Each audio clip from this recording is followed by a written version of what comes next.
Good evening, everybody. I'm going to start my reading. Thank you for coming. Okay, today I'm reading poems from Anarchy for a Rainy Day. So this is an expression when you put some of your money for a rainy day. The same you have to do with the Anarchy. You have to put it on the side for a rainy day when you need that Anarchy. And I'm going to start with a poem called Visualistic Sleep. I may have to explain each word because I use these very special construction words. Visualist is a visual oral poem, and it combines visual and play on words. And it's dedicated, it's called I Am a Potter poem, 1964-2014. So this poem celebrates 50 years of me writing poetry. Words. Words the size of bricks.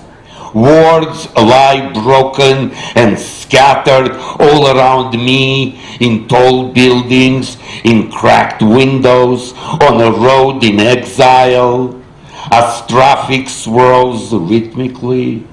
A landscape of language as vispo, visual poetry. Poems write themselves as I dance to a jazzo poem, self-mocking words happening to music.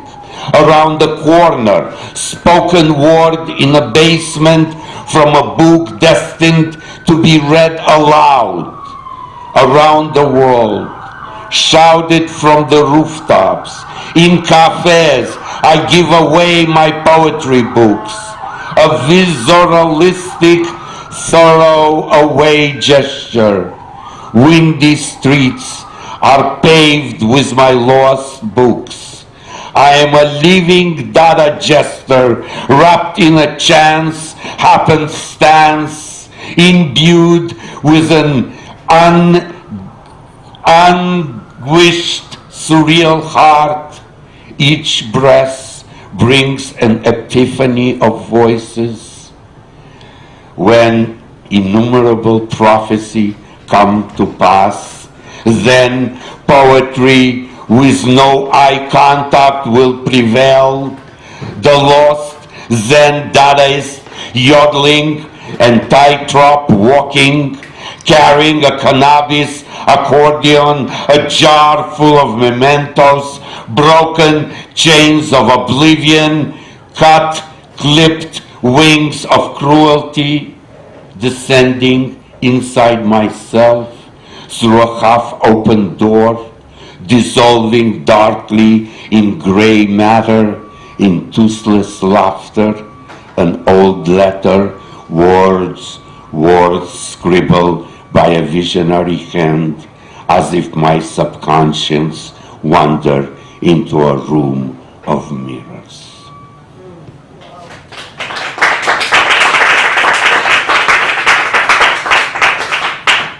Thank you.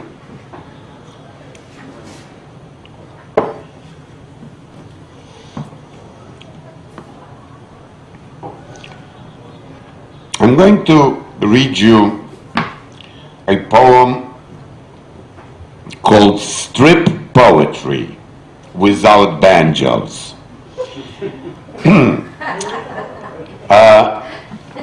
Many people tell me, poetry that doesn't rhyme is not real poetry.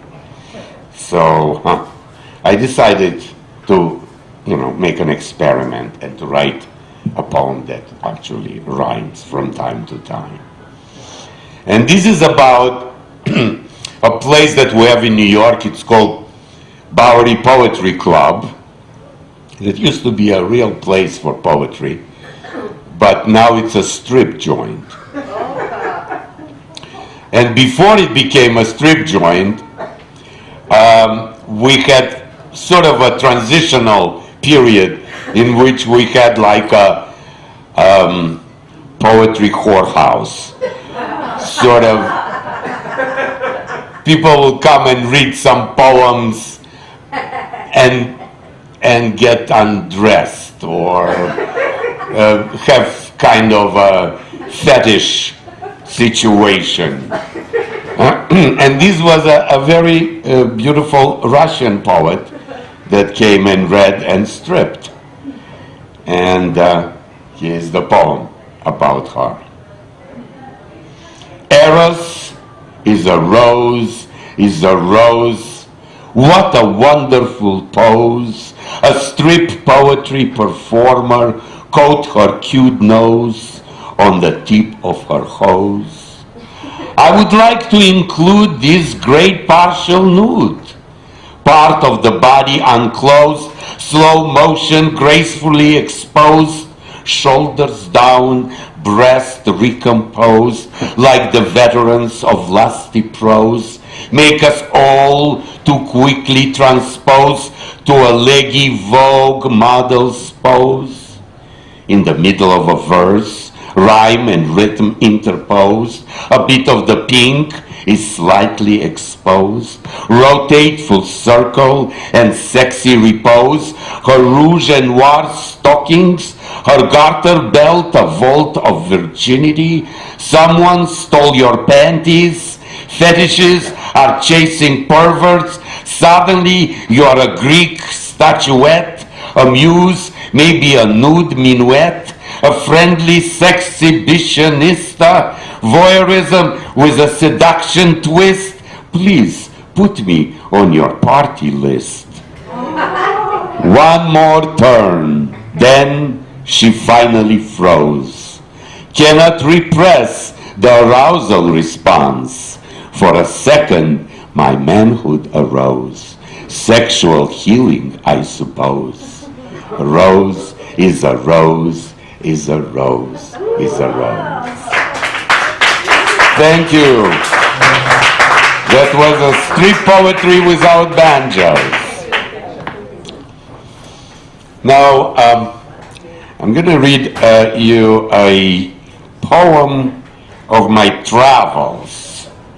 And this particular poem was translated in Italian and published in an Italian catalog. It's called On the Road to Syracuse.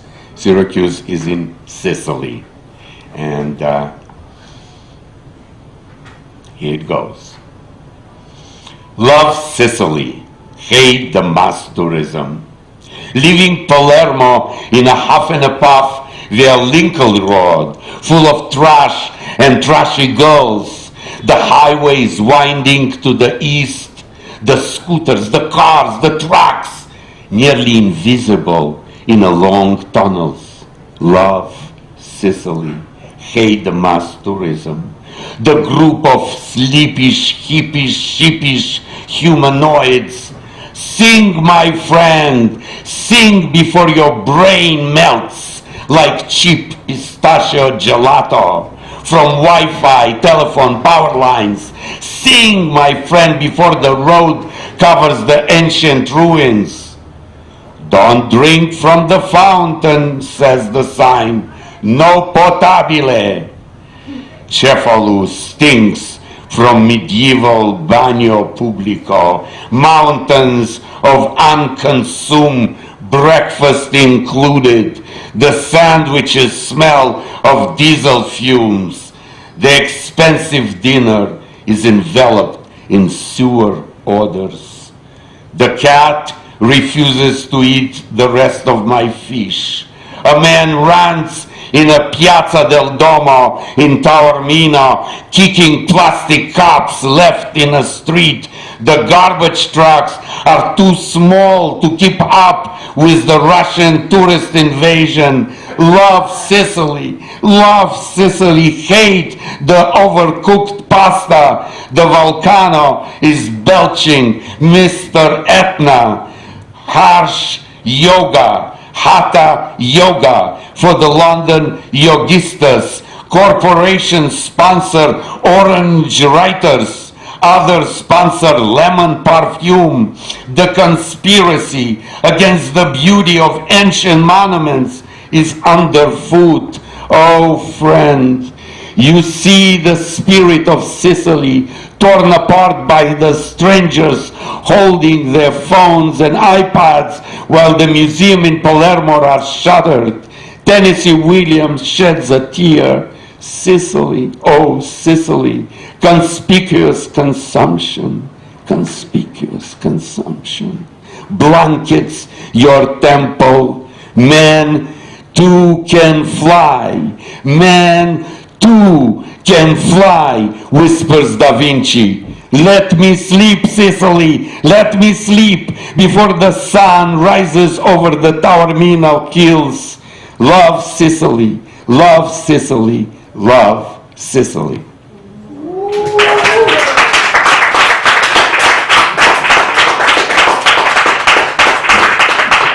Thank you. It's an abstract poem, hey, Mr. Jeff. Thank you for coming. How to be a poem. It's all very saddled and sudden, as it ought to be.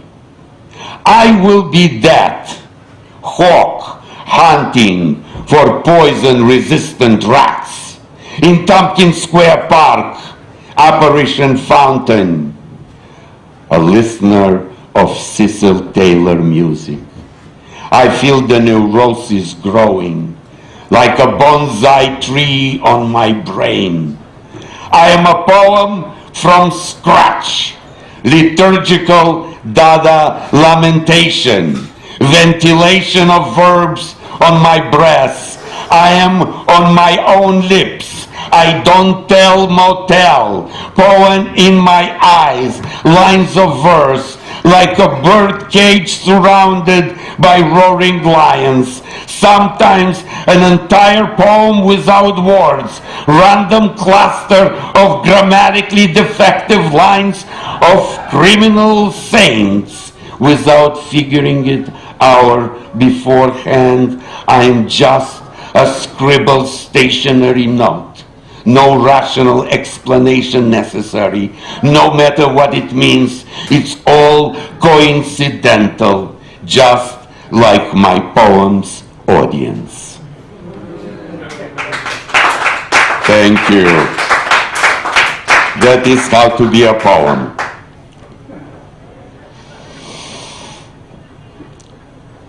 Okay, and now it's that time of the reading that I dedicate one of my poems to my wife.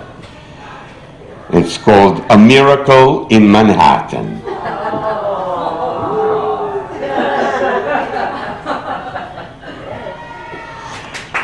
Empty old white bird cages with small doors open ajar. Ask if the birds just flew away, leaving the silence behind, abandoning their songs to us, the miracle of our life together. Inside the eye, there is another eye. The old yellow bones of time do not scare or stop our love.